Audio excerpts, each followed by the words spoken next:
राधा वल्लभ श्री हरिवंश।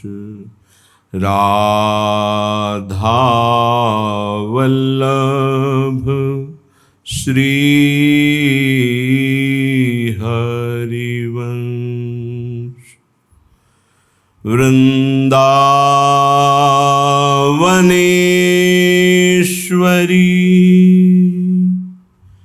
तवैव पदारविन्दं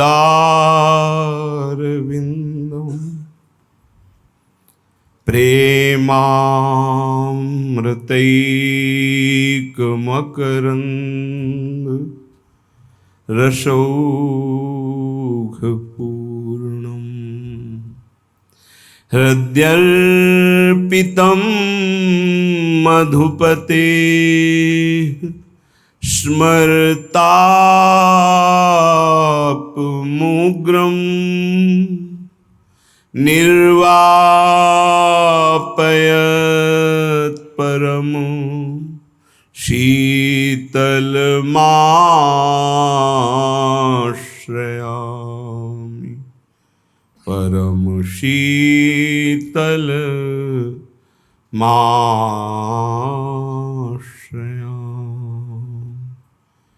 राधा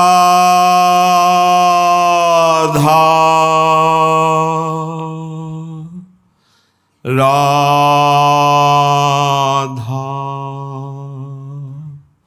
राधा राधा रानी मेरी महारानी, तै मोही मोल लियो। तै मोही मोल लियो। राधा रानी तै मोही मोल लियो। इत आई मनमथ की फौज, तै अधरामृत दियो। तै अधरामृत दियो। राधा रानी तै मोही मोल लियो। तेरी कृपा ते मदनगढ़ तोर्यो, तेरे जियाए जियो। स्वामिनी मेरी लाडली तेरी कृपा ते मदनगढ़ तोर्यो। तेरे ही जीवाए जियो।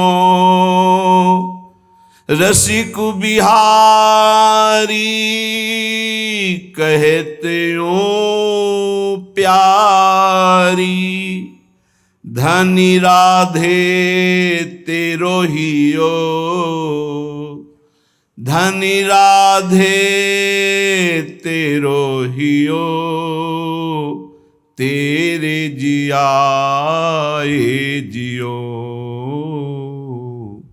राधा रानी मेरी महारानी, तै मोही मोल लियो। राधा रानी तै मोही मोल लियो। ऐसी कृपा किन करहु किशोरी, मेरी लाडली। ऐसी कृपा किन करहु किशोरी,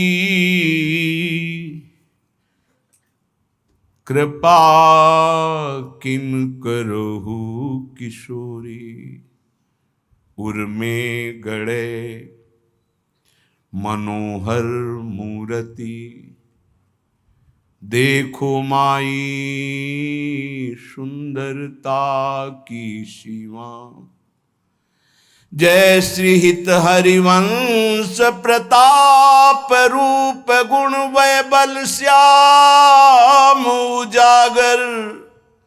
जाकी भ्रू विलास बस पसुरियु, दिन विथ कित रस सागर।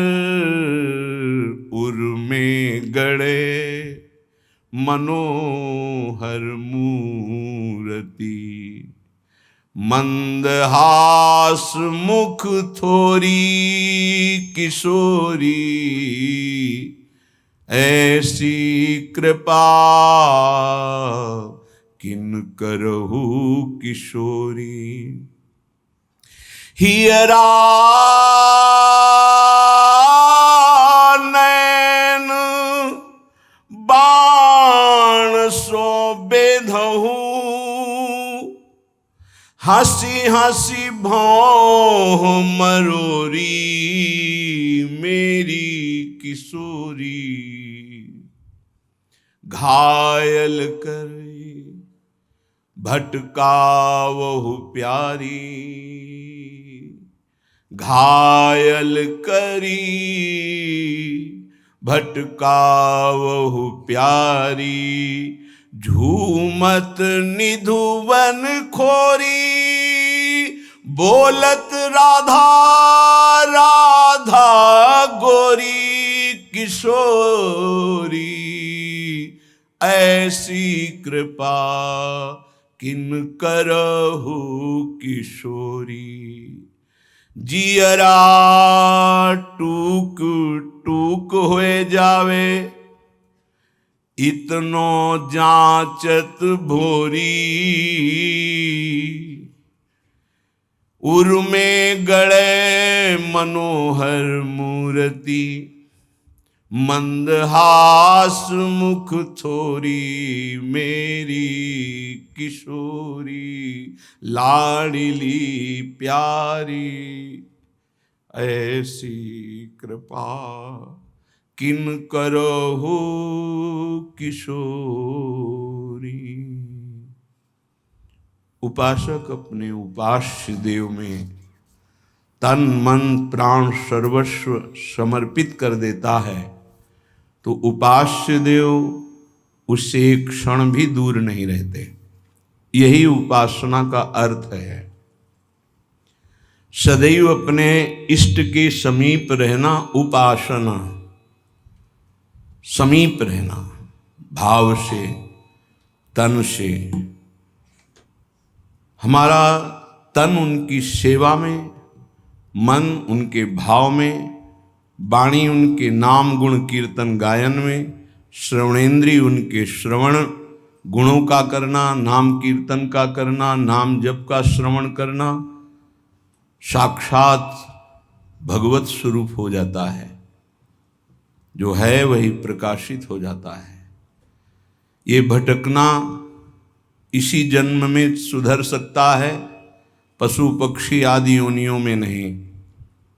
इसलिए सावधान होकर के एक एक क्षण, एक एक श्वास, एक एक वृत्ति राधा नाम में लगा दो, खुद परिणाम देख लोगे। श्री कृष्णचंद्र को कोई अपनी तपस्या के द्वारा यज्ञ दान वेदाध्ययन तीर्थ स्नान आदि के द्वारा कभी वशीभूत नहीं कर सकता। और निश्चित किया हुआ मूल्य राधा नाम है। जो राधा राधा राधा वो प्रभु को अधीन कर लेता है। कुछ माफी मांगने की जरूरत ही नहीं पड़ती प्रभु से। अनुल्लिख्यानंता नपि तदपराधान मधुपतिर महाप्रेमा विष्टस्तौ परम देयम विंशति तवैकम श्री राधे गृणत ई नामामृत रसम महिम्ना कह सीमाम स्पृशति तौदास्यैक मनसाम। जो राधा राधा राधा ऐसा उच्चारण करते हैं प्रभु उनके अनंत अपराधों का लेखा जोखा ही नहीं करते। श्री जी के नाम की ऐसी महिमा है, फिर जो श्री जी के चरण दास्ता में अपने जीवन को लगा दिए उनको क्या मिलता होगा। किसी की सामर्थ्य नहीं कि कोई इसका वर्णन कर सके कि जिस कृपा सिंधु की एक कृपा कोर से दुरंत राक्षस भाव को प्राप्त भी परम पद के अधिकारी हुए, वही कृपा समुद्र का सार रूप हमारी लाडली जू, उनकी कृपा को कौन जान सकता है। जैसे प्रभु श्री कृष्ण चंद्रजू को रिझाने के लिए एकमात्र उपाय है अनन्यता, ऐसे प्रियाजू को रिझाने के लिए एकमात्र उपाय है दैन्यता। श्री जी के हो के अत्यंत दैन्य हो जाओ तो अवगुण करे समुद्र सम, गनत नापनो जानी। ये मेरा जन है, बस इस बात से हम जीत जाते हैं। श्री जी के चरणारविंद में अपनापन हुआ कि हम जीत गए। अवगुण करे समुद्र सम, समुद्र के समान यदि अपराध बन जाए तो मेरी लाडली जू मानती ही नहीं कि अपराध हुआ है। पर ये अनन्यता, ये दैन्यता बिना रसिक महापुरुषों का सेवन किए नहीं आ सकती, और बिना वृंदावन के रसिक जनों का संग नहीं मिल सकता। वृंदावन की कृपा के बिना विशुद्ध प्रिया प्रीतम के अनुराग में जिनका मन लगा हुआ है, ऐसे रसिकों का संग नहीं मिल सकता। वो मिलेगा तो वृंदावन की कृपा से। कभी भी कहीं भी किसी को भी यदि ये सौभाग्य मिला तो पहले वृंदावन की कृपा हुई, तब ये सौभाग्य मिला। श्रीपाद प्रबोधानंद जी महाराज कह रहे हैं, गाढ़ा शक्तिमता मपीह विशेष स्वत्यंत निर्वेदतो दृक्पाते सहिष्णुतातिशयिनाम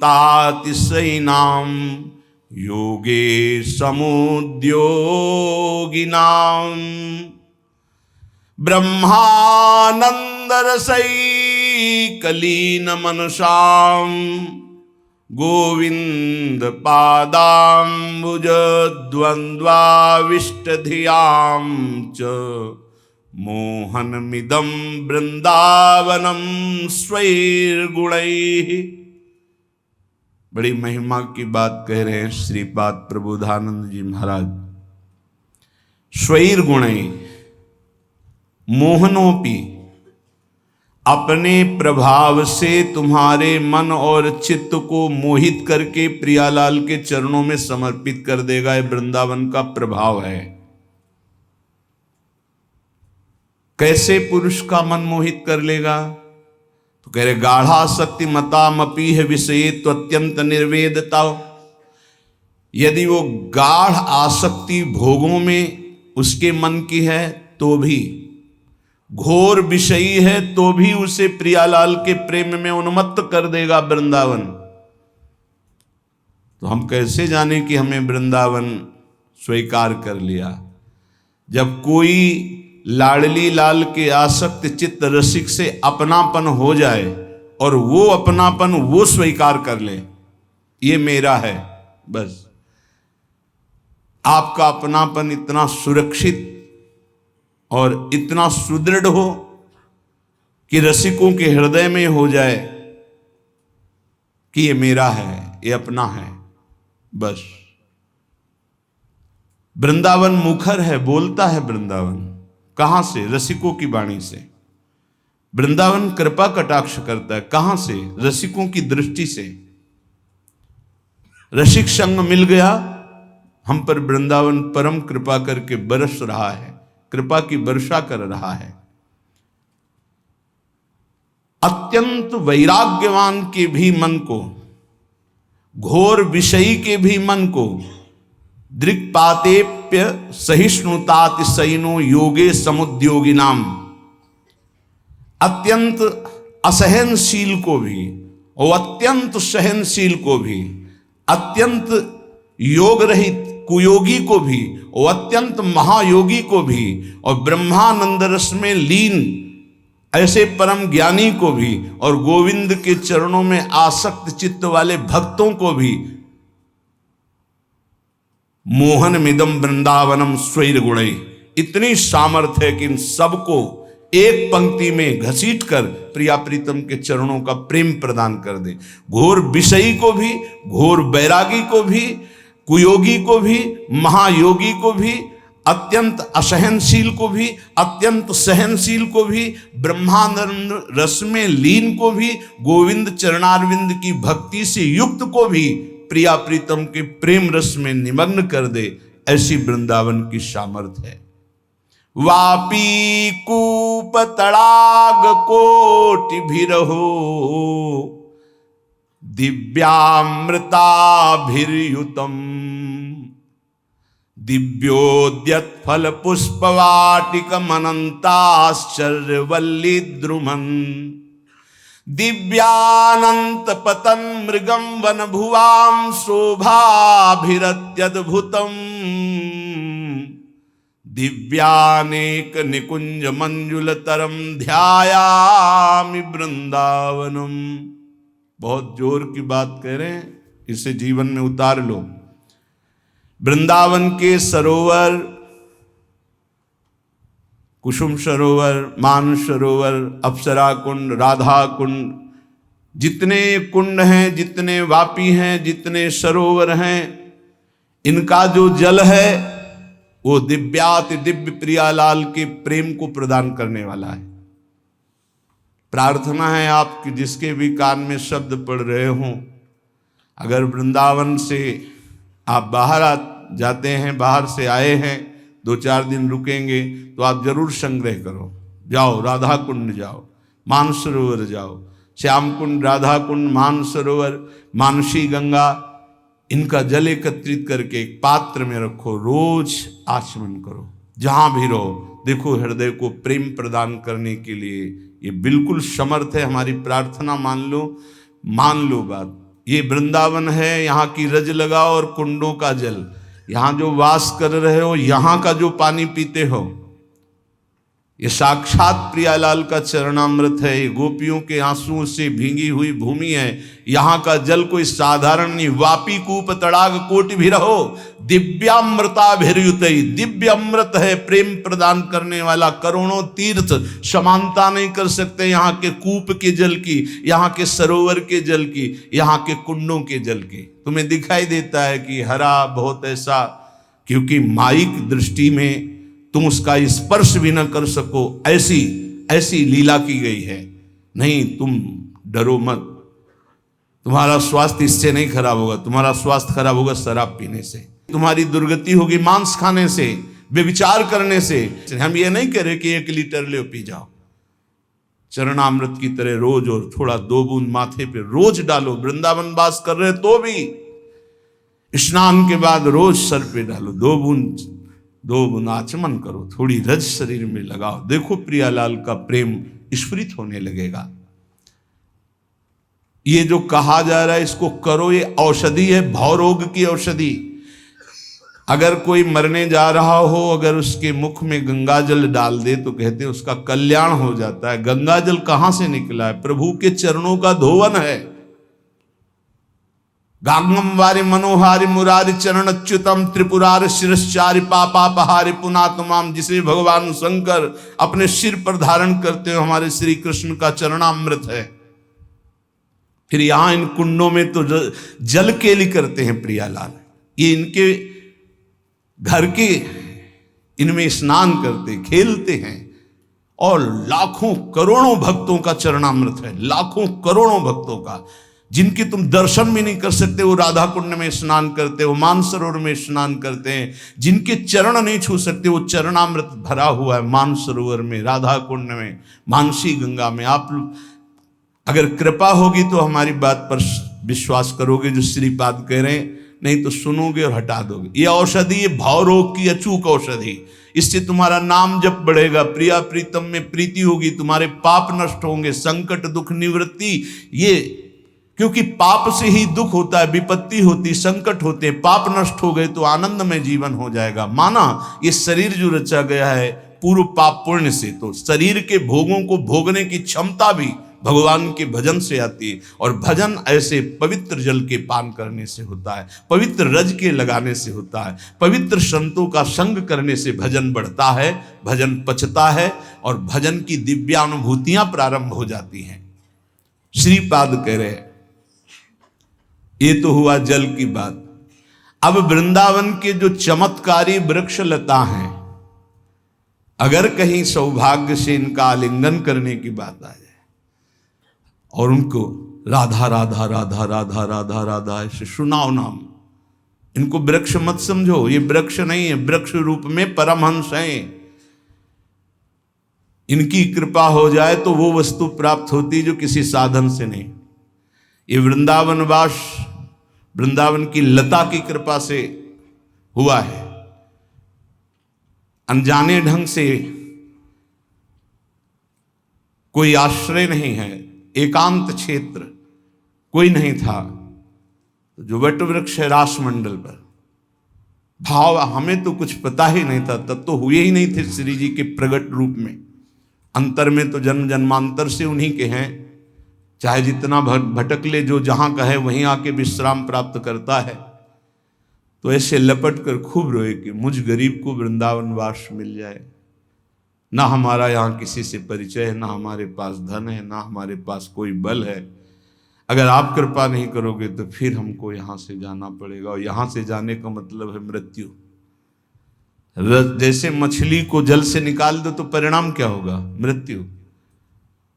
अब नहीं जी सकते, कैसे, कहां, क्या करूं? ये वो प्रार्थना थी जिसको हम जाना ही नहीं कि सुन ली गई। उन्होंने वृंदावन ही वास नहीं दिया, उन्होंने महारानी जी के चरण भी दे दिए, क्योंकि बाद में पता चला कि वहां सेवक जी विराजमान है। वो सेवक जी की विश्राम स्थली है, जहां सदा सदा के लिए विश्राम ली।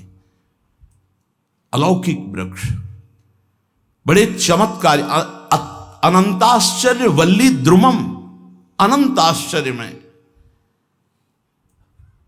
ये सौभाग्य हितधाम में प्राय नित्य मिलता था, जाते ही कदम में भगवान का आलिंगन मिलता था। अगर कुछ क्षण किसी लता के नीचे बैठकर राधा नाम कीर्तन करोगे, कोई पद सुनाओगे, तो लता जी की कृपा होगी। वृंदावन की लता सम कोटि कल्प तरुणा ही, एक कल्प तरु समस्त कामनाओं को पूर्ण करने की सामर्थ्य रखता है, लेकिन लौकिक प्रिया प्रीतम की प्राप्ति कराने की सामर्थ्य करोड़ों कल्प तरुओं में नहीं। ये वृंदावन की लता में सामर्थ्य है, ये वृंदावन की लताओं का चमत्कार।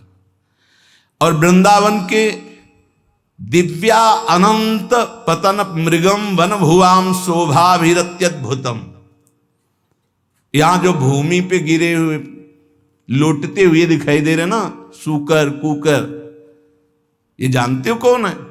ये बड़े बड़े महात्मा हैं।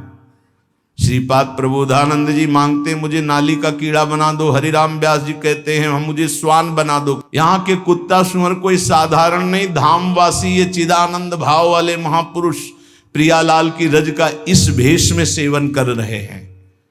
यहां कभी घृणा नहीं करनी चाहिए कि सुअर छू गया तो मुझे नहाना पड़ेगा, छू गया तो तुम पावन हो गए, क्योंकि ये शिव शनकादि बंदित रज में सदैव लौटते रहते हैं। पक्का मानिए, ये धाम है, यहां के जीवों पर कभी दोष दृष्टि मत करना। जिस रज का किनका लगाने की महिमा, उसी रज में सोते हैं ये, उसी रज में खाते हैं सीधे। तुम तो बने बनाए रज के पात्र में पाते हो, जिसमें जो अग्नि के द्वारा पकाया गया रज का पात्र है वही रज पर पकाया हो, वो तो सीधे रज में डालते हो तुम, और सीधे अपनी जबान से रज में चाटते हैं। इनके जैसा परमहंस महात्मा कौन होगा? इनके चरणों की वंदना है। हरिराम व्यास जी, महाप्रभु हरिवंश चंद्र जी इनकी वंदना करते हैं। खग मृग पशु पंछी जे या बन के चरण शरण रख लीजिए। यहाँ के जो पशु पक्षियों की सेवा करते हैं, प्रणाम है उनको, वो साधारण नहीं लाभ है, हाँ अचिंत्य लाभ है, तुम सोच नहीं सकते कितना बड़ा लाभ है। एक दिन स्वाध्याय कर रहे थे वृंदावन महिमा का, ये जो वृंदावन के कबूतर हैं सनकादि की सामर्थ्य रखने वाले महात्मा हैं। जितनी सामर्थ्य सनकादि में उतने यहाँ के कबूतरों में सामर्थ्य है वृंदावन के। ये सुख सारिका सहचरी भाव को प्राप्त हुए महापुरुष है। ये मयूर आदि कोई साधारण जीव यहाँ के मोर नहीं है। ये सब ब्रह्मानंद से ऊपर उठे हुए प्रेमानंद में डूबे हुए हैं। तभी हरिवंश महाप्रभु कहते, हे राधा रति गृह सुका, हे मृगा, हे मयूरा, भूयो भूया प्रणत भिरहम प्रार्थे वो अनुकंपाम। वृंदावन के सरोवरों कुंडों का ब्रज के नित्य पान करना, नित्य ऊपर अभिषेक करना, रज लगाना, और कभी वृंदावन आना हो तो लता के नीचे बैठकर नाम कीर्तन, पद कीर्तन करना, लता का आलिंगन करना। इससे क्या होगा कि बोले अगणित दिव्य मनोहर जो दिव्य कुंज निकुंजे हैं उनमें विहरण करने वाले प्रिया प्रीतम के चरणों में तुम्हारी प्रीति हो जाएगी। और यही मनुष्य जीवन का परम लाभ है कि प्रभु के चरणों में प्रीति हो जाए। यही ज्ञान का, जोग का, धर्म का, कर्म का, सब का फल है। अगर ये नहीं तो बड़ी दुर्गति है।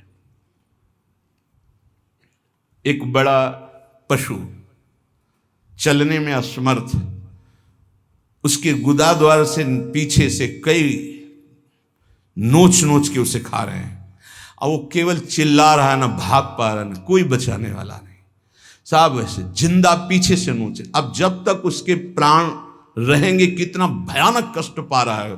थोड़ा थोड़ा नोच नोच कर खा रहे। विशाल पशु है, भैंसा उठ नहीं सकता, अब उसे खा रहे।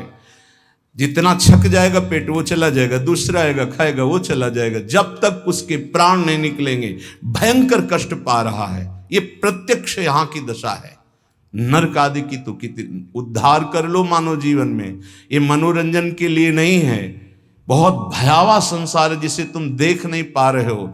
जलत ज्वालम सीतई स्वपदम करंदई समयतु, ये जलती हुई ज्वाला है, बचना है तो स्वपदम करंदई समयतु, प्रिया प्रीतम के चरणारविंद की शीतलता से इन तीनों तापों का दमन करके प्रिया प्रीतम को प्राप्त कर लो, अन्यथा कोई उपाय नहीं। मनुष्य शरीर छूटा कि धोखा ही धोखा। क्या तुम समझते हो अविनाशी हो तुम? ये तो नहीं समझ पाए तुम अविनाशी हो। तुम तो देह भाव में विचरण करते हुए भोगों में राजी हो, तो तुम्हें देह ही मिलेंगे, लेकिन ये देह नहीं मिलेगी।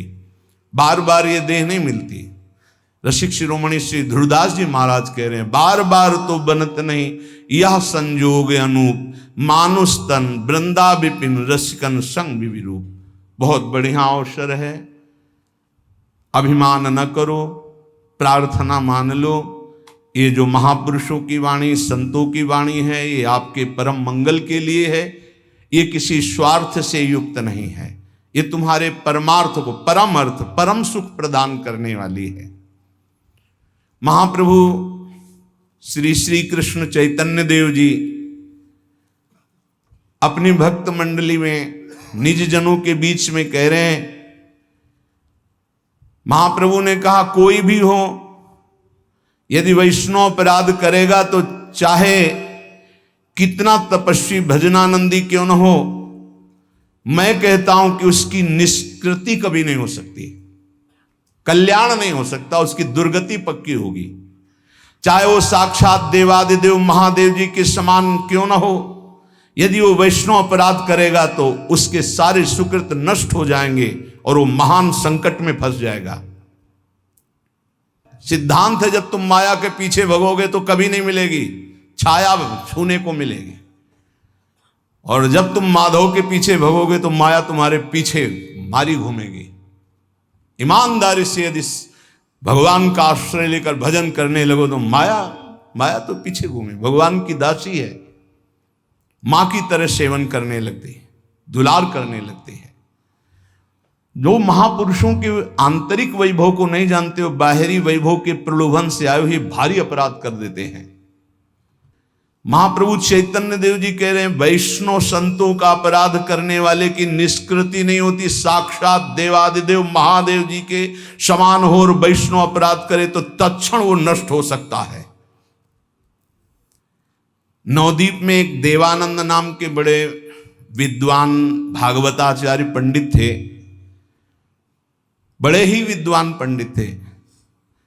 ऐसा बहुत कम देखने को मिलता है कि विद्वान हो और दैन्य हो, ये बहुत कम देखने को मिलता है। देखने को मिलता है जैसे एक आए हुए थे महापुरुष बालाजी से, कितनी डिग्रियां उनकी थी। वो भगवान शंकराचार्य जी के अनुयायी, कई शंकराचार्यों को उन्होंने पढ़ाया। उनका गूगल में शंकराचार्य नमन करते हुए ऐसे दिखाया गया, वो गुरु पदवी पे वो नमन कर। जब यहाँ आए थे वो, उनकी दैन्यता उनके सामने ऐसा मानो जैसे गरुड़ के सामने मच्छर, गरुड़ के सामने विद्वता की साक्षात चलती फिरती मूर्ति हो, लेकिन इतने दैन्य। आपका सत्संग सुना तो दर्शन की प्रबल इच्छा हुई। वाह! तो एक ऐसा लग रहा था जैसे कोई पिता विनोद कर रहा हो। समस्त शास्त्र कंठस्थ, चलते फिरते पुस्तकालय, कोई साधारण विद्वान। दैन्यता, विद्या विनयम ददाती, दिखाई दे रहा था कि ये है विद्या का स्वरूप। एकदम भोले बालक की तरह बाल, आरती, दुपट्टा सब उठाना, एकदम ऐसे कि जैसे एक साधारण कोई असाधारण ज्ञान जिनको है। विद्या विनयम ददाती, पांडित्य हो और अभिमान न हो, ये बहुत बड़ी बात है।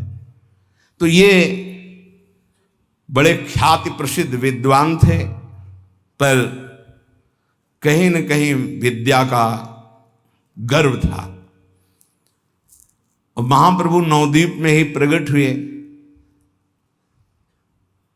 अब इनको कैसे अभिमान में रहने देते? इनको तो श्री कृष्ण प्रेम में डुबोना ही था। ये जब देखते किसी वैष्णव को तो कोई खास दृष्टि से नहीं देखते थे। विद्वान में एक ऐसा होता है, विद्या का तात्पर्य होता है समस्त विकारों को, विषयों को परास्त करके स्वरूप में स्थित होना। शास्त्र ज्ञान का शास्त्र ज्ञान का मतलब दूसरों को परास्त करके अभिमान में स्थित होना नहीं है, ये गलत ढंग है। शास्त्र ज्ञान का मतलब है विकारों पर विजय प्राप्त करना। वो नहीं है तो मतलब क्या? तलवार बांधे हुए एक भी वीर परास्त नहीं कर पाए तो वो तलवार किस काम की, वो अस्त्र किस काम का है? बहुत राइफल लिए खड़े एक साधारण आके थप्पड़िया के चला गया, तुम्हारी राइफल किस काम की? काम, क्रोध, लोभ, मोह, मद, मत्सर, ईर्ष्या, द्वेष तुम्हें थप्पड़िया के चले जाते। तुम ज्ञानी हो, तुम शास्त्र ज्ञान हो। शास्त्र ज्ञान का मतलब है इसका प्रयोग करके देहाभिमान को नष्ट करके स्वरूप में स्थित होना। महाप्रभु चैतन्य देव जी को दया आई उनके ऊपर कि वैष्णवों का अपमान करते हैं विद्वता के द्वारा और बड़े सूखे हृदय के हैं, इन पर कृष्ण कृपा तो होनी ही चाहिए। वो भागवत पढ़ा रहे थे विद्यार्थियों को। महाप्रभु गए एकदम भावावेश में, क्रोधित होने कहने, ओए पंडित, जानता है श्रीमद् भागवत का अर्थ क्या है? अर्थों का अनर्थ करता रहता है। और वो बड़े सम्माननीय और नवीन अवस्था महाप्रभु, तो भागवत का अनर्थ करता है। श्रीमद् भागवत साक्षात श्री कृष्ण का विग्रह है। ना तेरे हृदय में प्रेम है, ना भाव है, ना भक्ति है, ना वैष्णवों के प्रति श्रद्धा है, केवल अहंकार करता है अपनी विद्वता का। तुम महामहिमा में श्रीमद् भागवत छूने का अधिकारी नहीं, अहंकार है तेरे अंदर। ओ जितने विद्यार्थी सब हाथ जोड़कर खड़े हो गए। उनकी आशा ही नहीं थी कि ऐसा भी रूप महाप्रभु का है। तू जानता है श्रीमद् भागवत गंगा जी, तुलसी जी और भगवत भक्त ये साक्षात भगवान श्री कृष्ण का स्वरूप है। शुष्क हृदय, अहंकारी, वैष्णव की अवहेलना करता है और भागवत का ज्ञाता बनता है। क्या लाभ उठा लिया तूने भागवत से अभी तक? वैसे ही केवल ज्ञान की बातें बघाड़ता रहता है। ऐसे पढ़ने से क्या? अभी मैं तेरी इस भागवत को उठाकर गंगा जी में प्रवाहित करता हूं, तू अनाधिकारी है इसका।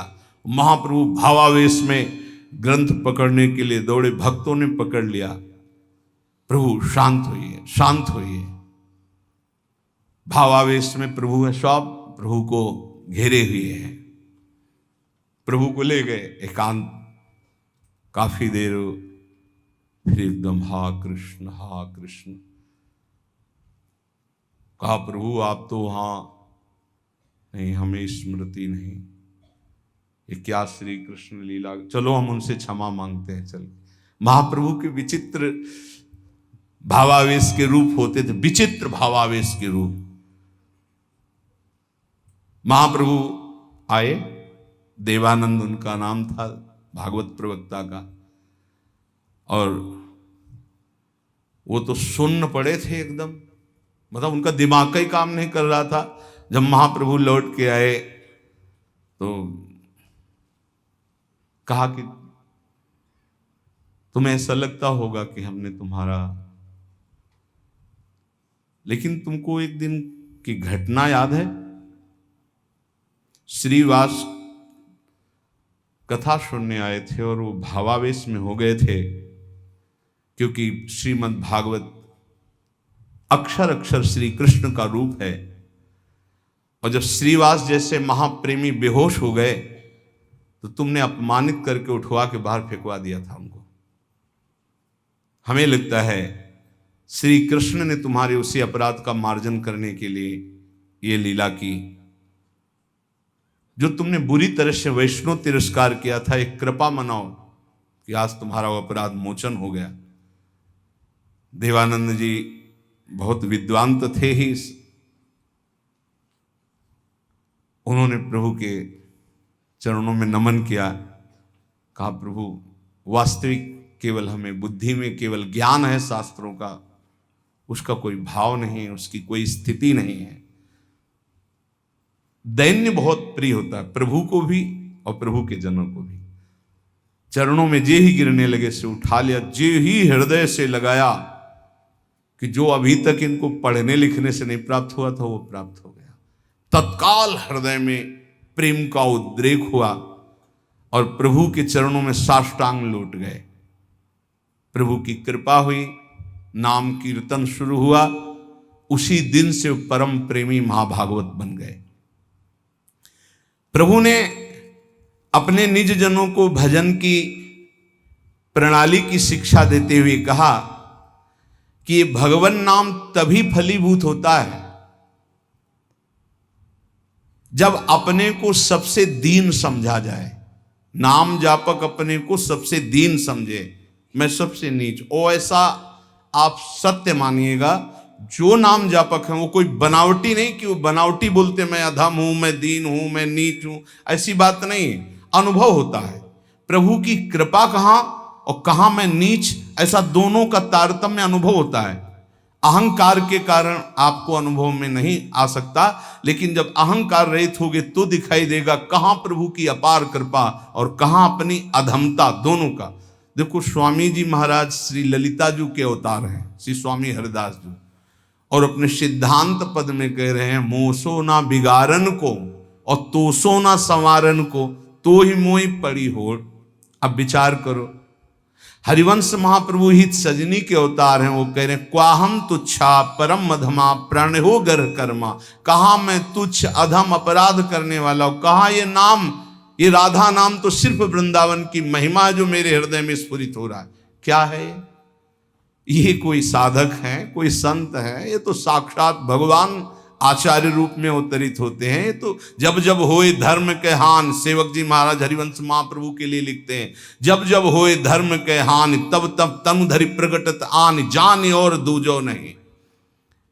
तो उपासक को चाहिए, जो नाम जापक उसका नाम तभी प्रकाशित होगा जब उसमें दैन्यता है कि मैं तो वास्तविक मैं बहुत अधम हूं, लेकिन हम पर प्रभु की बहुत कृपा है। ये दोनों साथ होने चाहिए, केवल अधम ही कह के नहीं रुकना है।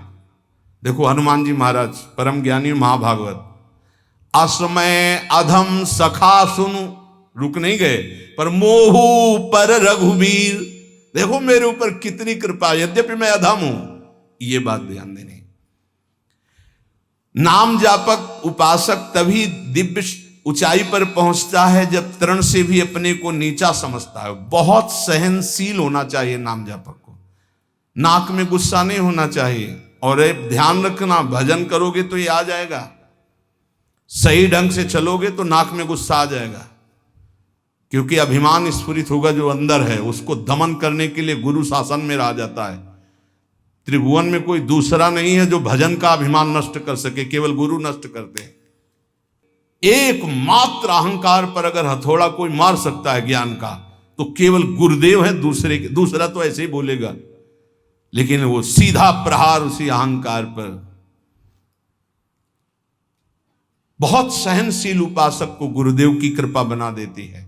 इसलिए एक प्रश्न हुआ था कि हम अव्यक्त रूप से गुरु मान लेते हैं तो हमें क्या भगवत प्राप्ति नहीं होगी? देखो, अव्यक्त तुम्हें चपत लगाने नहीं आएगा, ध्यान देना। अव्यक्त तुम्हें ऐसा नहीं कि खड़े रहो, यहीं खड़े रहो जब तक लौट के नाम है, यहीं खड़े रहो, चलो ऐसा करो। ये हमको प्रगट गुरु चाहिए, क्योंकि प्रगट में फंसे हैं। वो हमको दुलार भी करें, हमें डांट भी सके, हमें चपत भी लगा सके, तभी हम सुधरेंगे। मान लो हम अव्यक्त गुरु मान लेते हैं तो जो मन आया सो कर रहे हैं, वो समझा। अव्यक्त गुरु तुमको कौन ऐसा है जिसको उपदेश नहीं कर रहे? आप बुरा करने चलते हो, अव्यक्त गुरु अंदर रोकते, मान पाते हो आप? एक त्रिभुवन में गुरुदेव के सिवा कोई ऐसा नहीं है जो निर्विकार और निरहंकार कर सके। ये हम खुली बात कहते हैं। भगवान भी हमारे हृदय में बैठे रहे, निर्विकार नहीं किए। जन्म जन्मांतर से हमारे साथ हैं, कभी निर्विकार नहीं किए, कभी निरहंकार नहीं किए। वही हृदयस्थ भगवान अव्यक्त जब व्यक्त रूप गुरु रूप धारण किए तो पक्का सुधार हो गया, पक्का माया से मुक्त करने का मार्ग दिखा दिया।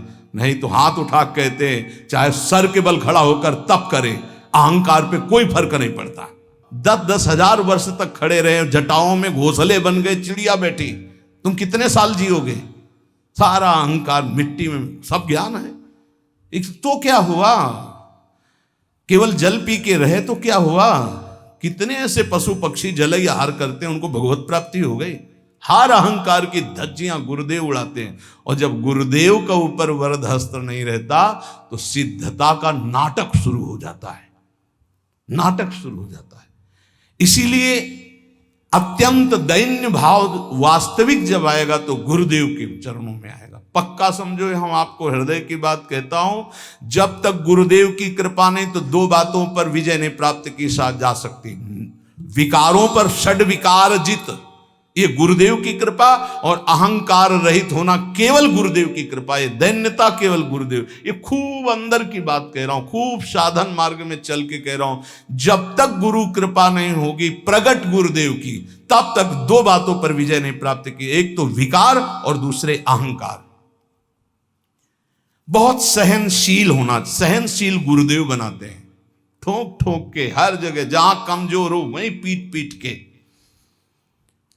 दूसरों को मान देना और स्वयं अमानी रहना, ये गुरुदेव की कृपा से ही आता है। जो शुद्ध रसिक महापुरुष भगवत प्रेम में डूबे हुए हैं, वही अमानिना मान देन स्थिति प्रदान करते हैं। ये स्थिति ये बनावटी नहीं होगा, बनावटी टिक नहीं पाएगा।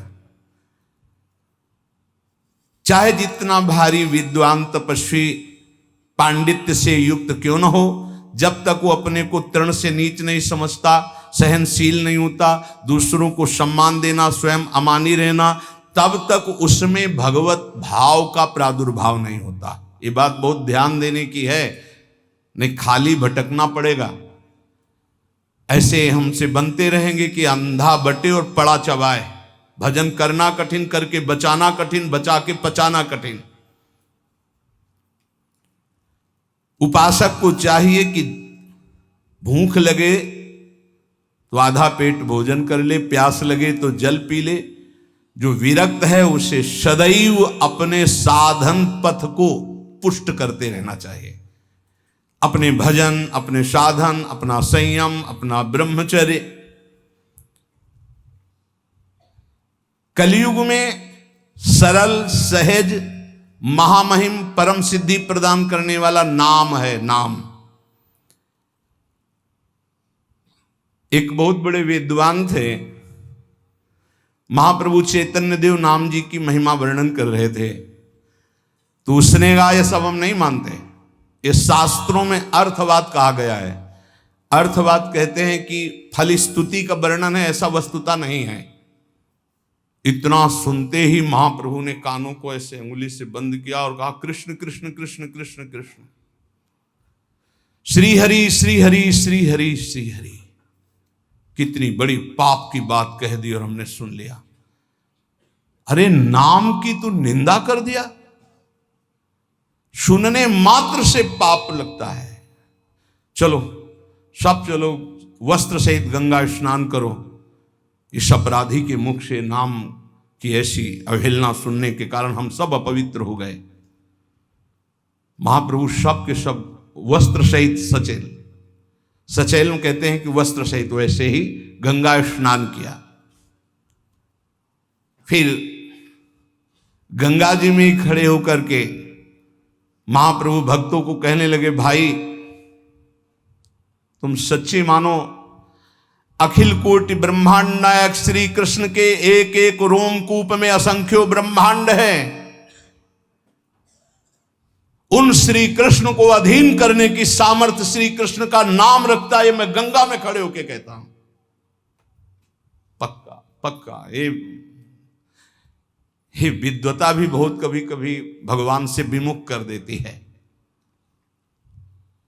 एक श्वास में एक नाम ले लिया, कृष्ण, राधा, राम, हरि, भारी पड़ जाएगा तुम्हारे हिसाब में। जब तुम्हारा शरीर छूटेगा और तुम्हारे रजिस्टर को देखा जाएगा तो एक कृष्ण नाम निकलेगा, तो वो तुम्हें तार देगा। एक कृष्ण नाम, ये ध्रुवदास जी महाराज कह रहे हैं, एक नाम त्रैलोक ही तारे,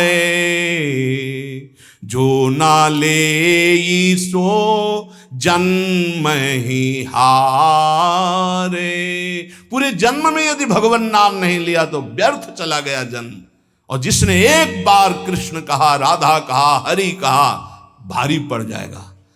यमराज जी महाभागवत हैं, एक नाम की कीमत क्या है? पूरा त्रिभुवन नहीं है, वो विजय को प्राप्त होगा।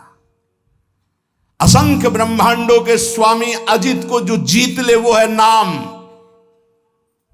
कोई योग के द्वारा उनको वशीभूत नहीं कर सकता, तपस्या के द्वारा नहीं करता, तत्वों की संख्या की गणना करके सांख्य योग के द्वारा उनको वशीभूत नहीं कर सकता।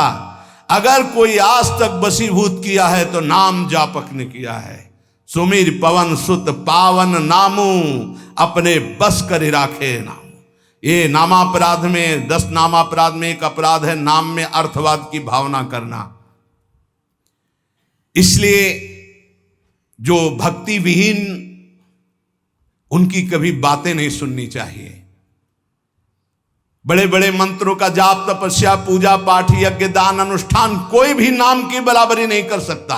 गंगा में खड़े होकर महाप्रभु चैतन्य देव कह रहे हैं, स्वयं भगवान श्री कृष्ण चंद्रजू कह रहे हैं, न साध्यति माम योगो न सांख्यम धर्म उद्धव न स्वाध्याय तपस्त्यागो यथा भक्तिर ममोर्जिता। भक्ति का स्वरूप क्या है? देवर्षि नारद तदर्पिता अखिलाचारिता तद स्मरणेन परम व्याकुलते। हर समय भगवान का स्मरण करते हुए अपने कर्तव्य कर्म को भगवान को समर्पित करना, यह उत्तम भक्ति का लक्षण है। महाप्रभु भक्तों को बहुत सावधान रखते, ऐसे लोगों के कान में शब्द भी ना पड़े जो भगवान या भगवान के नाम की या भक्तों की निंदा करते हैं। महाप्रभु दक्षिण यात्रा में तीर्थों में भ्रमण कर रहे थे। तीर्थों में पवित्रता प्राप्त करने के लिए नहीं जाते ऐसे महापुरुष। तीर्थी कुर्वन्ति तीर्थान, तीर्थों को तीर्थत्व प्रदान करने के लिए जाते हैं। तीर्थ इनको क्या पावन करेंगे? तीर्थी कुर्वन्ति तीर्थान, ये जहां चरण रख देते हैं उनमें पुनः तीर्थत्व प्रकाशित हो जाता है। महाप्रभु जब शैल पर्वत पर, तो वहां ब्राह्मण और ब्राह्मणी का वेश रखकर देवादिदेव महादेव और उमा जी आई और कहा, हमारा निमंत्रण स्वीकार करो।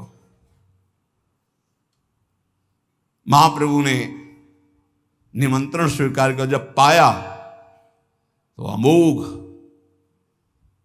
भगवती अन्नपूर्णा के हाथ का, तो जब भागवतिक दृष्टि से देखा तो देखा देवादिदेव महादेव और अंबा। तो कहा, इस शैल पर्वत पर आप आए थे तो आपका स्वागत करना हम दोनों का भाव मिला, इसलिए उनका आप परम वैष्णवाचार्य हैं, परम कृपालु हैं, आपकी अपार कृपा हम पर हुई। वहां से प्रभु दक्षिण मथुरा पहुंचे। वहां एक भगत आया और महाप्रभु चैतन्य देव को निमंत्रण दिया।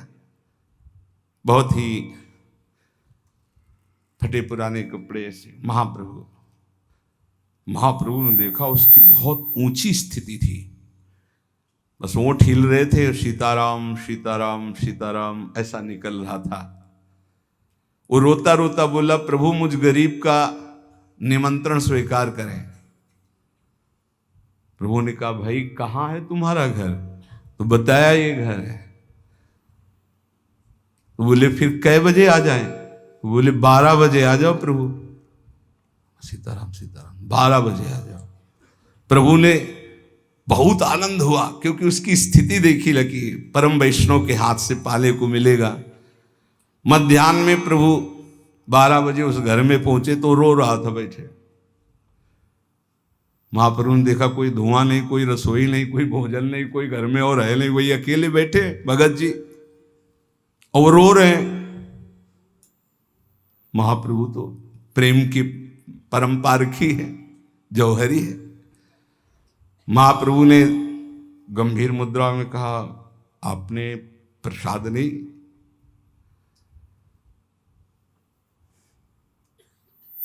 तो उसने कहा, कैसे प्रसाद बना दें?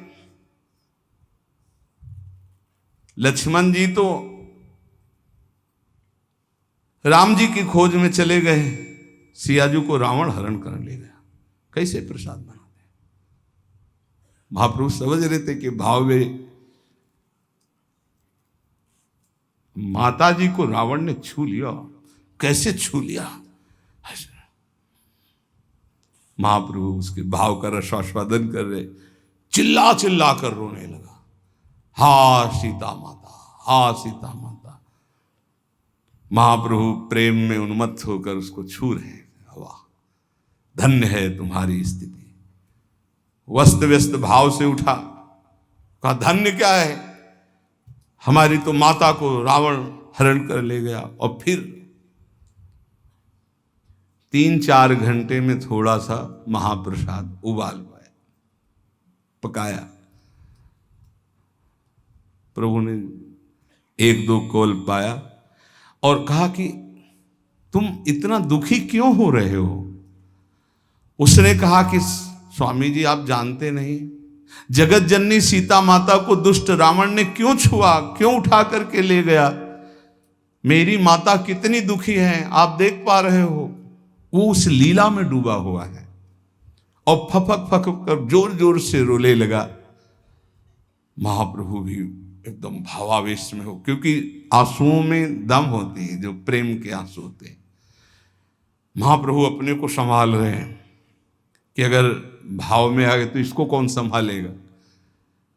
महाप्रभु से धैर्य बनाते हैं, देखो भाई तुम थोड़ा उस बात पर ध्यान दो कि जब आगे की लीला करनी थी तो राम जी ने सीता जी से कहा था कि तुम अग्नि में विराजमान हो जाओ, और सीता जी की छाया उसको रावण, सीता जी तो अग्नि में विराजमान हो गई थी, उनको रावण छू ही नहीं पाया, उसकी शक्ति ही नहीं थी कि वो छू सकता। ये भगवान की एक योग माया जनित लीला थी। तुम ये मन से बात निकाल दो कि असली सीता जी को रावण ले गया था।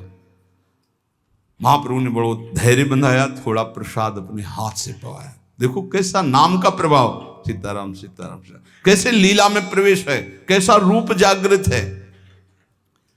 जे ही पवाया तो फिर रोना शुरू उसका। अब महाप्रभु पवा रहे तो और।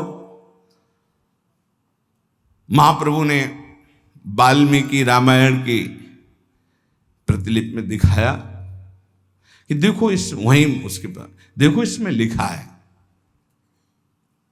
महाप्रभु ने बार बार दिखाया पर उस भाव उसका संवरण नहीं हुआ, रोता रहा। जब कृतमाला तीर्थ स्नान करने के लिए महाप्रभु आगे बढ़े, महेंद्र पर्वत पर गए, वहां साक्षात भगवान परशुराम जी ने प्रकट होकर चैतन्य महाप्रभु को दर्शन दिया। सेतुबंध रामेश्वर धनुष तीर्थ आदि में स्नान किया। जब वहां से लौट रहे थे तो कूर्म पुराण की कथा हो रही थी, वहां बैठ गए तो दैववशात वहां सीता हरण प्रसंग की बात चल रही थी। कूर्म पुराण और प्रवक्ता दोनों को लेकर महाप्रभु उस भगत के पास गए इतने तीर्थों के बाद, और फिर उसको कि देखो ये कथा के देखो, इसमें लिखा है सीता जी का हरण नहीं हुआ। आश्चर्य की बात, तब तक वो महापुरुष उसी भाव में डूबे हुए थे, न खाना न पीना। ये देखो स्थिति होती प्रेम की। सीता जी की छाया का हरण किया योग माया से, जो माया जनित थी। रावण ने असली सीता जी को तो देखा ही नहीं, वो तो अग्नि में स्थित हो गई थी। जब वो पूर्ण हस्तलिखित प्रतिलिपि दिखाई, प्रवक्ता दूसरे बोले, महाप्रभु भी बोले, तब उनका जाकर के भाव संवरण हुआ। पांडु देश में ताम्रपर्णी आदि नदियों का अवगाहन करते हुए तो महाप्रभु जब चले थे तीर्थ यात्रा के लिए, तो सब बड़े बड़े भक्तों को छोड़ दिया था, साथ नहीं ले। एक कृष्णदास नाम के भगत को साथ ले गए थे। यहां बहुत ध्यान देने योग्य बात है कि यदि आप महापुरुषों की आज्ञा नहीं मानते तो महापुरुषों के समीप रहते हुए भी तुम्हारे में कोई परिवर्तन नहीं होगा, पक्का समझ लीजिए। तब ये होता है कि अगर ये इतने बड़े महापुरुष थे तो इसका परिवर्तन क्यों नहीं हो सकता, वो ऐसे क्यों गिर गया, वो ऐसा क्यों हो गया। तो रसोई बना के दी जा सकती है, लेकिन आप पाओ ना तो, और पा के बमन कर दो तो, आप पा के पचा लो तब तो स्वस्थ होगे। तो देखो महाप्रभु चैतन्य देव तो साक्षात श्री प्रिया प्रीतम का स्वरूप ही है। जब वो कृष्णदास के साथ मल्लार देश में पहुंचे तो वहां भट्ट थारी नाम से एक साधु समाज रहता था, नाम का साधु। ये डेरा तंबू सब साथ रखते थे, ये एक स्थान से दूसरे स्थान में घूमते थे और रात्रि में चोरी आदि भी करते थे। और ये वाम मार्गी थे, वेद के विरुद्ध आचरण, मदिरा पीना, बहुत सी स्त्रियां साथ थी, सब वाम मार्गी, शास्त्र विरुद्ध आचरण। अब महाप्रभु भी जब भ्रमण करते हुए वहां गए तो उनके जैसे ऐसे शिविर लगे हुए थे, तो महाप्रभु दूर ही एक वृक्ष के नीचे रुक गए, और तो भाव में। और उसने कृष्णदास जी को देखा, उन परिकर ने, देख लो बहुत ध्यान से सुनना, तो बुलाया और कहा सब खान पान की व्यवस्था है, खूब देखो ये हीरा जवाहरात खूब है। इस विरक्त सन्यासी के पास मारे मारे घूम रहे, तुम्हें क्या मिलना है, खूब भोगो, आनंद से रहो। हम लोगों की एक पार्टी है, एक समुदाय है, खूब बल है, अस्त्र शस्त्र हैं, कोई इनके पास तो भोजन का भी ठिकाना नहीं। तुम हमारे दल में रह जाओ, हमारे शिष्य बन जाओ, और देखो हमारे यहां सब कुछ भोगने के लिए है। हो गए महाप्रभु की छोड़ करके उनके, हे अतिशय प्रबल देव तो माया। विचार करो, महाप्रभु ने इनको साथ रखा था तीर्थों में, बड़े बड़े महाभागवतों को, ये महाप्रभु को छोड़ दिए। ये है प्रबल भगवान की माया। मोहन भोग हलवा और न जाने क्या क्या जब पवाया उनको, तो बस महाप्रभु के साथ जाने को मना कर दिया और उनके साथ हो गए। अब वो सीधा भगत लुभायमान हो गया भोगों में। अब आप जरा विचार करके यहां देखिए, कैसे वैराग्य की मूर्तिमान, अनुराग के मूर्तिमान भगवत अवतार, और उनका संग छोड़ के भ्रष्ट आचरण वालों का संग कर लिया। महाप्रभु जब भाव से बाहर आए तो देखा कृष्णदास ने, सोचा शायद इन, तो वहां गए तो हलवा पूड़ी खाए, उन्हीं के संग बैठे थे। सरलता पूर्वक जो उन समुदाय के ज्येष्ठ श्रेष्ठ थे उनसे कहा, भाई हमारे पास तो कोई सेवक नहीं, यही एक था और आपने ले लिया, आपको वापस कर देना चाहिए। आपके पास तो बहुत लोग हैं,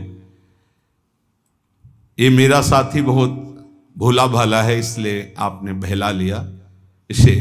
कितने कृपालु हैं महापुरुषों की लीला, समझ में नहीं आती। नहीं समझ में आता। भारी अपराध है ना, थोड़ा अपराध था छोटे हरिदास का, प्राणदंड हुआ, संगम में जाकर शरीर पूरा कर दिया। भारी अपराध किया, मांग रहे हैं कि वापस कर दो। महापुरुषों की लीला वही समझे वही जाने। आप लोग उचित समझे तो मेरा सेवक वापस कर दीजिए। महाप्रभु चैतन्य देखो, साधु साधु हैं, आप भी साधु हो, हमारा भी सन्यासी वेश है, आपके पास बहुत से आदमी हो, सब मैं अकेला हूं, तीर्थ यात्रा के लिए निकला हूं, आप दे दीजिए, बड़ी कृपा होगी अगर मेरा आदमी वापस कर देंगे। तो कहा नहीं देंगे। अरे इतने में तो कृष्णदास को भाग आना चाहिए महाप्रभु के पास, हलवा खाए है ना, वही बैठे। बहुत विचित्र, जवान संभाल के, हाँ जवान संभाल के, रसेंद्री को संभाल के रखना, नहीं तो बुद्धि खराब हो जाएगी। नहीं यार, हलवा है, उधर सब व्यवस्था है, हर इंद्री की व्यवस्था है। महाप्रभु ने कहा परिणाम अच्छा नहीं होगा प्रार्थना अगर नहीं सुनी गई। तो वो तो सब लाठी डंडा तलवार ये सब रखते थे, सब अपने अपने उठा लिए, बोले हाँ तैयार हैं आप। पर वो लाठी डंडा के प्रभाव वाले को जानने वाले थे, केवल भागवतिक प्रभाव को तो जानते नहीं थे। महाप्रभु तत्काल अपने स्वरूप में जब रोष में आए, उनका ए कृष्णदास चल, वो सब लाठी डंडा लिए यंत्रवत खड़े रहे, चल निकल बाहर। वो बाहर निकला, वो सब वैसे ही खड़े रहे, किसी की हिम्मत नहीं कि एक कदम आगे बढ़ जाएं। जब आवेश में आए उसको आगे लेकर चल, आगे आगे चल। कितनी कृपा! कभी कभी रोष से भी कृपा करते हैं और कभी कभी दुलार से। देखो कैसे कैसे हरितकी का एक टुकड़ा महाप्रभु के लिए दूसरे दिन के लिए रख लेने के कारण को गृहस्थी में भेज दिया था। घोर विषयी जगाई मदाई को महाभागवत बना दिया है। कई प्रकार की कृपा होती महापुरुषों की, निर्णय नहीं किया जा सकता किस तरह से कैसे होती है। जो महाभागवतों का आश्रय लेते, संग करते हैं, उनको ये चाहिए कि किसी भी स्थिति में अन्य का आश्रय न ले तो बेड़ा पार हो जाता है। देखो महाप्रभु की ऐसी कृपा, उसकी दुर्गति नहीं हुई कृष्णदास की, ना होने दिया, निकाल लिया। पर इससे यह समझ में आता है कि यदि आप महापुरुषों के आंतरिक भाव को नहीं समझ पाए तो देखो ये गंदी बात वाले लोग आकर्षित करके ले गए ना, यही होता है। कितने ऐसे साधक हैं जिनका लक्ष्य ही नहीं भगवत प्राप्ति, केवल है लक्ष्य नहीं उनका। तो लक्ष्य नहीं तो जहां भोग परोसे गए वहीं फिसल जाता है, और लक्ष्य है तो फिर गर्दन कटा सकता है। लेकिन ऐसा नहीं हो सकता। ऐसे करुणा अवतार, प्रेमा अवतार को छोड़कर ऐसे पाखंडियों का संग कर लिया, ये बात बहुत समझ। इसको कई बार एकांतिक में भी चिंतन किया कि महाप्रभु के संग तो उच्छिष्ट पाए, उनका रूप दर्शन कर रहे हैं, जिनके लिए ध्रुवदास जी बड़े बड़े महापुरुष कहते हैं ऐसा प्रभाव, वो उनसे प्रभावित ना होकर ऐसे पाखंडियों से प्रभावित हो जाता है जो वाम मार्गी शास्त्र के विरुद्ध आचरण करते हैं। इसका मतलब साधक अपने द्वारा ही अपना उद्धार कर सकता है, क्योंकि महापुरुष उपदेश करते हैं, करुणा करते हैं। यदि वो उनके उपदेश करुणा को स्वीकार न करे तो पतन ही पतन है। इसलिए बड़े बड़े महापुरुषों के पास ऐसा भी पाया गया कि उनके विरुद्ध स्वभाव वाले, उनके विरुद्ध आचरण वाले भी रहते हैं, क्योंकि वो उनका अनुगमन नहीं करते, उनकी बात नहीं माने। तो उनकी करुणा है कि वो ऐसे लोगों को भी अपने पास रखे। जहां प्रेम है वहां भय नहीं, और जहां भय है वहां प्रेम नहीं। प्रेम निर्भय होता है, प्रेम में किसी से द्वेष नहीं होता है। इसलिए महाप्रभु का कृष्णदास पर कोई ऐसा भाव ले गया है कि गलत कर दिया। प्रेम स्वरूप है, करुणा स्वरूप है। मन में आया कि लुभायमान करने वाले इन लोगों ने भोले भाले को लुभा लिया, उसको फिर समझाया, आगे बढ़े। जो श्याम सुंदर के अनुराग में डूबा हुआ है उसको किसी से भय नहीं होता। महाप्रभु गौरांग देव खांडवा देव की तरफ आगे बढ़े तो वहां देवदासियां नाम की एक प्रथा की महिलाएं थी। सबको कृष्ण नाम का उपदेश किया, पावन किया। वहां बताया गया कि आगे संकट है, आप जाइएगा नहीं। क्यों? बोले एक यहां से जो वन लगता है वहां एक बहुत बड़ा डाकू रहता है नौराजी नाम का, और उसका बहुत बड़ा समुदाय है। वो चोर ही नहीं है, हिंसक है। वो छीन लेता है और काट काट के फेंक देता है। इसलिए इस वन में कोई जाता ही नहीं। थर्राते हैं लोग इधर कदम रखने के लिए। इस प्रदेश में उसका आतंक है। महाप्रभु भावावेश में थे, हुंकार मारे और उधर की तरफ कृष्ण कृष्ण कृष्ण हरि चल दिए। लोगों ने आगे खड़े होकर मना किया कि आप सन्यासी हो, आप जानते नहीं, वो बड़ा हिंसक है, कुछ नहीं आपके पास तो भी आपको। तो भाई डाकू तो रुपया पैसा के लिए लोगों को मारते, मेरे पास क्या है, क्यों रोक रहे हो? हम तो भिक्षुक हैं, सन्यासी हैं, वो हमें मारेगा भी तो क्या, हमारे कोई संपत्ति थोड़ी है। यदि हमारी जान लेना चाहता है तो मान लिया श्री कृष्ण की ऐसी इच्छा है। अगर शरीर को दंड देने से किसी को सुख मिल रहा है तो इसको जरूर दंड दे दे, हमें इसकी कोई परवाह नहीं। महाप्रभु घुस गए वन में। बहुत चलने के बाद एक बड़ा वृक्ष देखा और वहीं बैठ गए और हा कृष्ण, हा मोर प्राणनाथ कृष्ण, हा हरि। वो तो एकांत में बड़ी महाराज जो गंभीरा मंदिर में महाप्रभु की दशा ना अच्छे अच्छे का हृदय विदीर्ण हो जाए, ऐसी विरह व्यथा चैतन्य महाप्रभु की थी। तो जब नौराजी के कान में आवाज पड़ी हा कृष्ण हा कृष्ण,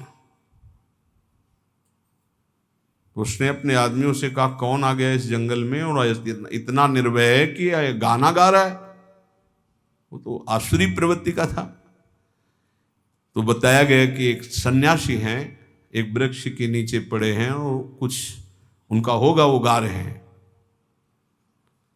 तो उसने अपने दल के साथ वहां दूर से देखा, आंखों से आंसू, मुख में कृष्ण नाम, नजदीक गया। महाप्रभु ने आंख खोल के देखा, पावत ही तिनको दरस उपजय भजना नंद। जैसे एक अचानक कोई परिवर्तन दृष्टि पड़ते ही घुटने पे हो गया।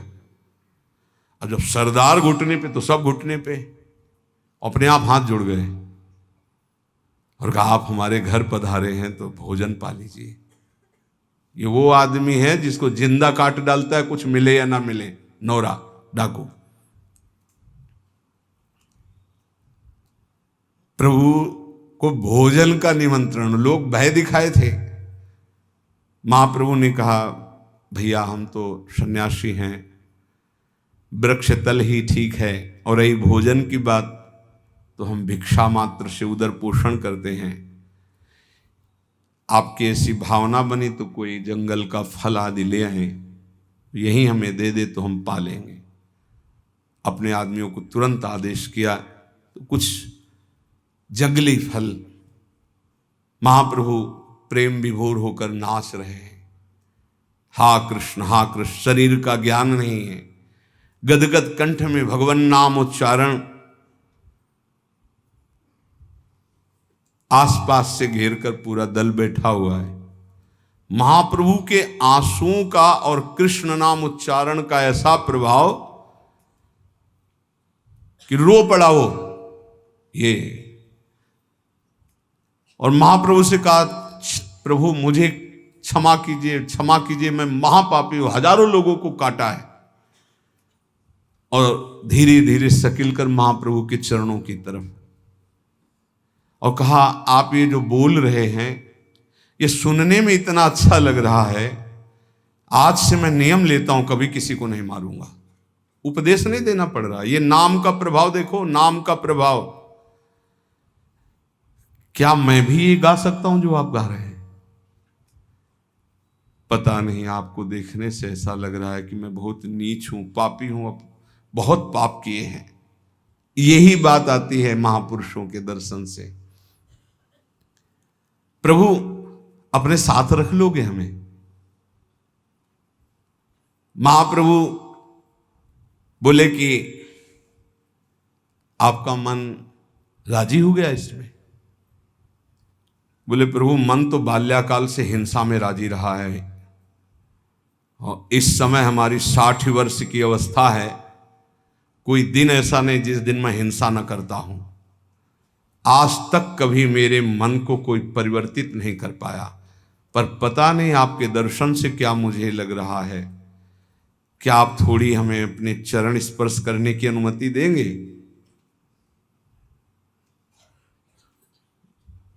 हाँ, देखो उदार शिरोमणि होते हैं अधिकारी है। क्या अधिकारी? महत पापी, यही अधिकारी, इसका कल्याण होना चाहिए। और कहा, वो दौड़ के चरणों में गिरा और चरण रज लेके माथे पे लगाया, तो कहा नौराजी आज श्री कृष्ण तुम पर बहुत कृपा किए, तुम बड़े भाग्यशाली हो। वृद्धावस्था आने वाली है और मृत्यु भी आने वाली है, इसलिए बोलो कृष्ण कृष्ण कृष्ण। उपदेश किया। उसने कहा प्रभु ढेर सारे रत्न और खोज सामग्री हमने इकट्ठा की चोरी करके। महाप्रभु ने कहा ये सब फेंक दो यहीं जंगल में, इसकी आवश्यकता नहीं है। और प्रतिज्ञा करो कि चाहे जैसी परिस्थिति हो, कभी दुराचार नहीं करोगे किसी माई बहन से, कभी चोरी नहीं करोगे, कभी हिंसा नहीं करोगे। बोले प्रभु आपके सामने प्रतिज्ञा करता हूं। बोले बस मेरे श्री कृष्ण यही कहते हैं, अपिचेत सुदुराचारो भजते माम अनन्य भाग साधुर्य सम्मंतव्या सम्यक व्यवसिता है। आज से मैं तुम्हें साधु कहता हूं। श्री हरि की कृपा हो गई, तुम्हारे अंदर सद्बुद्धि आ गई, अब हरिनाम का कीर्तन करो। रात भर कीर्तन नौराजी महाप्रभु के साथ। सुबह महाप्रभु चलने लगे तो नौराजी ने रो दिया, सवस्त्र शस्त्र फेंक दिए, कहा प्रभु मैं आपके साथ चलूंगा। तो दल वाले ने कहा सरदार जीवन आपके यहां हवाले कर दिया था, जो आज तक आज्ञा की उचित या अनुचित सब किया, आप हमारे लोगों को छोड़ करके इन सन्यासी के साथ जाओगे तो समझ लो कि हमारा स्वभाव वही है जो आपने, मतलब दल खिला कि अगर आप इनके साथ जा रहे हो, हम लोगों का स्वभाव आपने ही बिगाड़ा है, तो फिर वो बिगड़ा हुआ स्वभाव आपके ऊपर भी। तो उनका भाई जो तुम्हें मनावे सो कर लो। वैसे मैं हाथ जोड़कर आप सबसे हृदय से क्षमा मांगता हूं, अब मैं इनका संग नहीं छोड़ सकता। चाहे आज तुम मुझे मार भी डालो तो मैं अब वो आचरण नहीं करूंगा जिसका मैंने प्रतिज्ञा कर ली। मैं आज प्रतिज्ञा किया है स्वामी जी के आगे कि कभी हिंसा नहीं करूंगा, कभी चोरी नहीं करूंगा, कभी बलात्कार नहीं करूंगा। तो एक चींटी भी अगर हमारे पैर से मरेगी तो मुझे पश्चाताप होगा। बाल्यकाल से लेकर आज तक इतना पाप किया, आज मेरे जीवन का परम मंगलमय स्वरूप आया है कि एक संत ने स्वीकार किया है। तो जितना द्रव्य करोड़ों अरबों के रत्न है वो सब तुम ले जाओ, मैं एक भी नहीं लूंगा। और आज से कभी धन का स्पर्श नहीं करूंगा, हिंसा नहीं करूंगा, गलत आचरण नहीं करूंगा। अभी तक जो हजारों डाकुओं का सरदार था, कितना बड़ा संत, एक क्षण में, इस क्षण का चमत्कार। तात स्वर्ग अपवर्ग सुख धरी तु लाए कंग, तू लताए सकल मिल जो सुख। आज से धन स्पर्श नहीं करूंगा, एक चींटी भी नहीं मारूंगा, कोई भी गलत आचरण नहीं करूंगा। और सबके चरणों में प्रणाम करने लगा, मुझे क्षमा करो क्योंकि आप सबके जीवन को मैंने ही बर्बाद किया, पर मुझे आशीर्वाद दो, अब मैं श्री कृष्ण प्रेम में पागल होना चाहता हूं। कुछ सहृदय जो थे वो रोने लगे और कहा सरदार मार्ग तो आपने ही सही चयन किया, अब हम भी छोड़ देते हैं और हम भी कृष्ण कृष्ण नाम जप करते हैं। सब जितने सहृदय थे वो महाप्रभु के साथ नाचने लगे और कहा हम सब साथ चलेंगे। महाभाग्यवान नौरा जी को केवल अनुमति दी महाप्रभु ने, तुम चल सकते हो, तुम सब कीर्तन करो, गलत आचरण बंद करो, लेकिन साथ नहीं ले जाओ। कितने कृपालु हैं हे इधर। कृष्णदास की उस अपराध को क्षमा करके अपने साथ रखना, इस महान हिंसक को परिवर्तित करके अपने साथ रखना, चलने की अनुमति दे दी।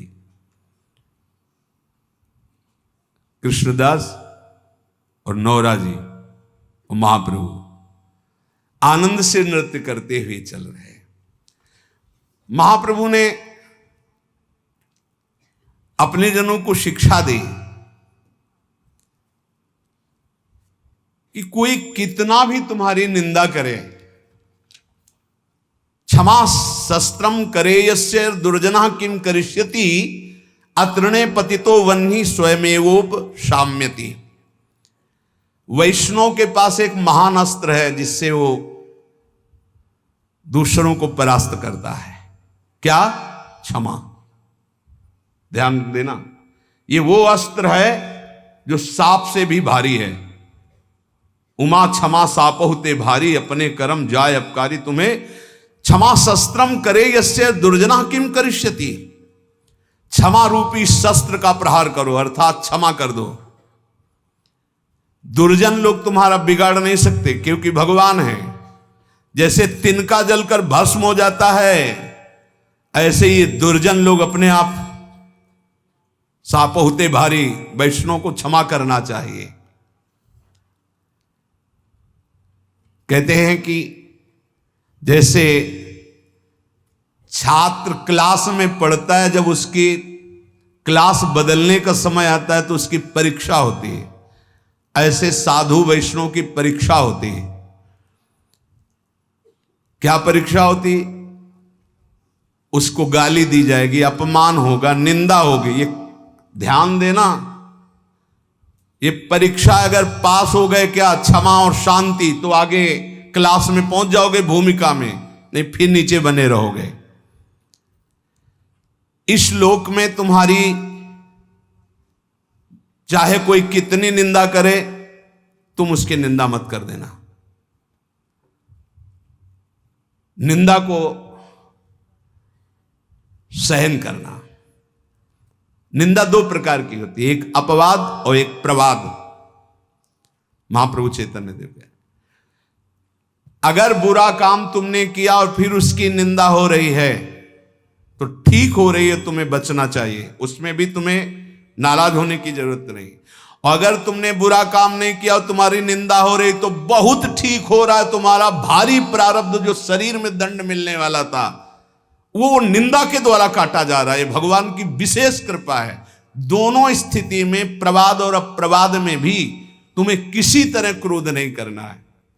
बहुत बड़े महापुरुष चरणदास जी महाराज, साधो निंदक मित्र हमारा,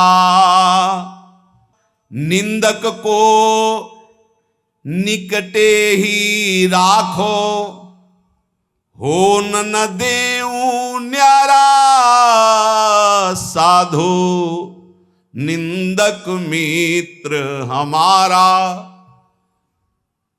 निंदक नियरे राखिए आंगन कुटी छवाए। कमरे में नहीं, बीच आंगन में रखो, उठते बैठते देखे, एक एक दोष वर्णन करे। ये बड़ी बढ़िया बात है।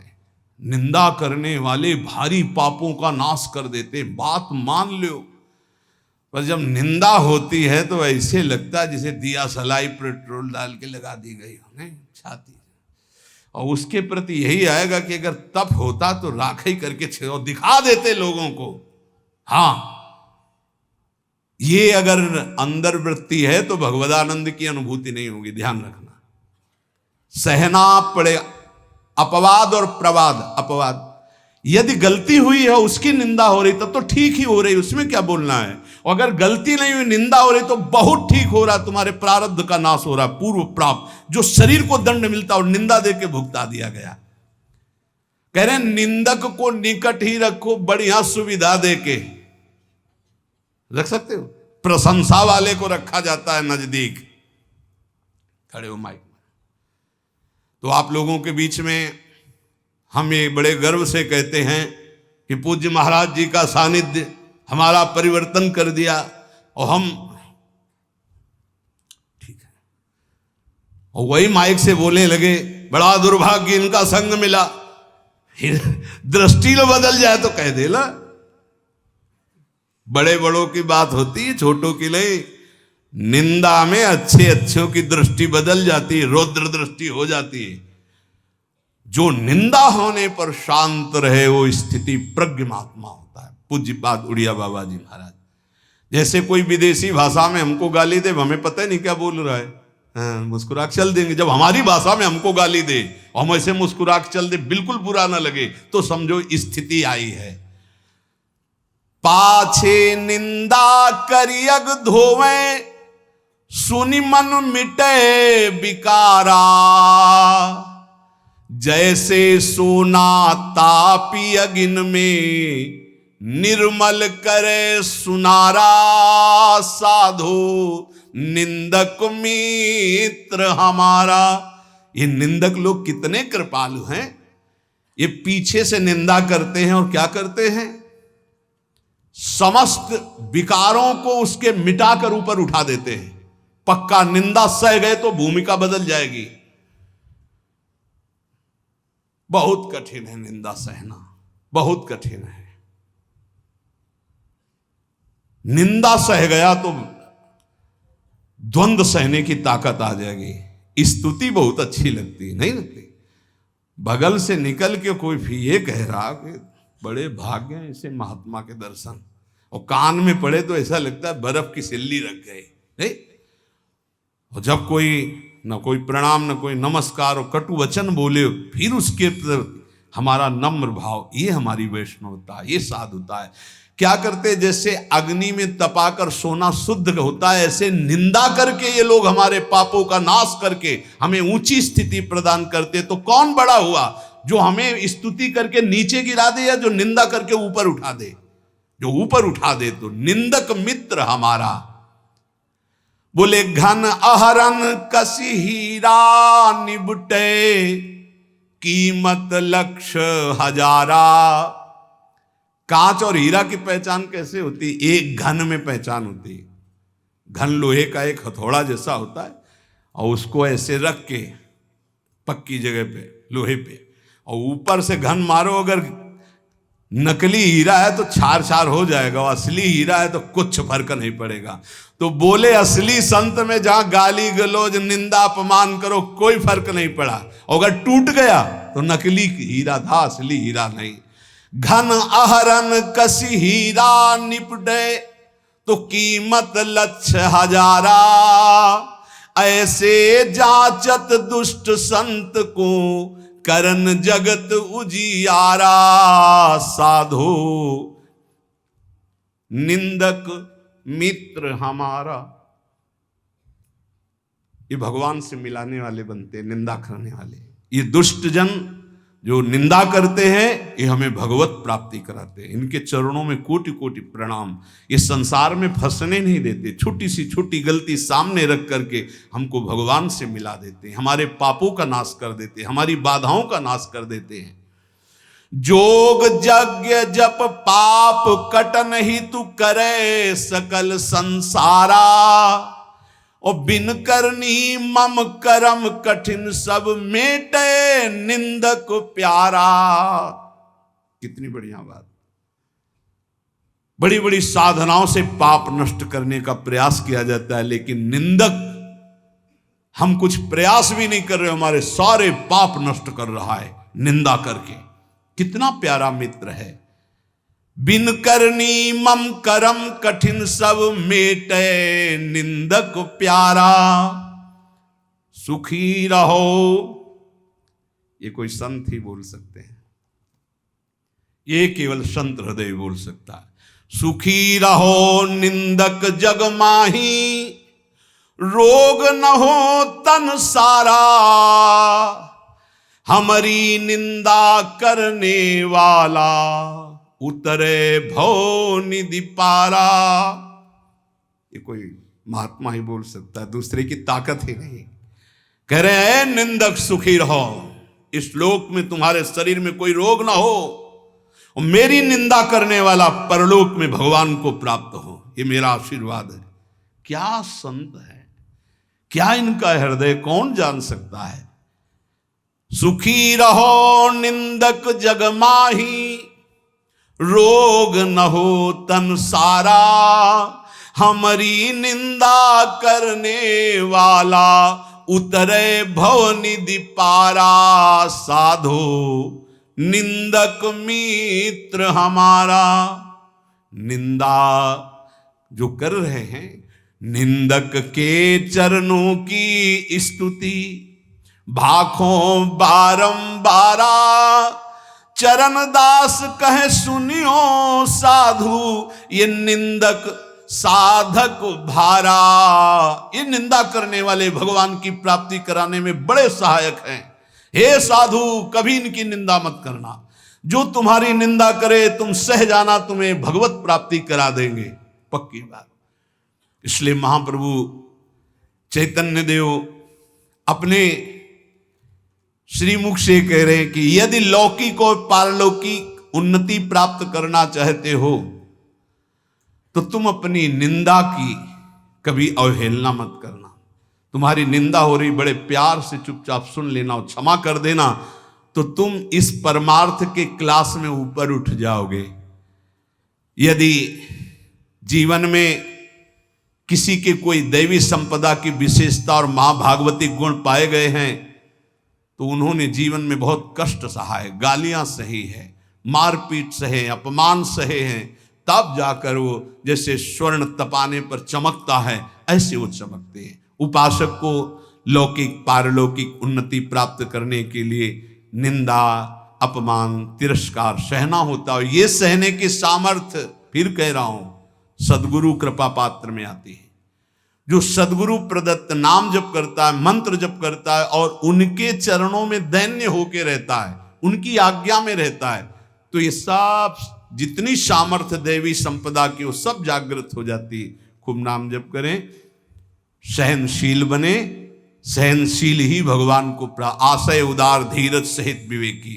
सहनशील, आशय उदार, धीरज सहित विवेकी, ये परमार्थ का विजयी योद्धा होता है। धैर्यवान, विवेकवान, सहनशील, उदार आशय, सबका देखो कितना उदार आशय।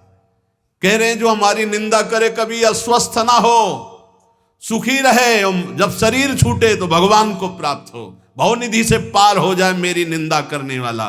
क्या महात्मा का हृदय है, बलिहारी है ऐसे महापुरुषों की जो अपमान और निंदा करने वालों को भगवत प्राप्ति कराते हैं। पूरे महापुरुषों के चरित्रों में यही तो पाया जाता है। हम ऐसे महापुरुषों के बच्चे हैं, उनकी शरण में हैं, तो जैसे पिता के गुण पुत्र में आते हैं, ऐसे आचार्य और गुरु की गुण शिष्य में आते हैं, शरणागतों में आते हैं। हम सब आचार्य की शरण में हैं। ऐसे सहनशील, आशय उदार, धीरज सहित विवेकी गुरुजनों का आश्रय लेकर हम यही लक्षण धारण करें, खूब नाम जप करें। शेष चर्चा आगे। श्री राधा वल्लभ।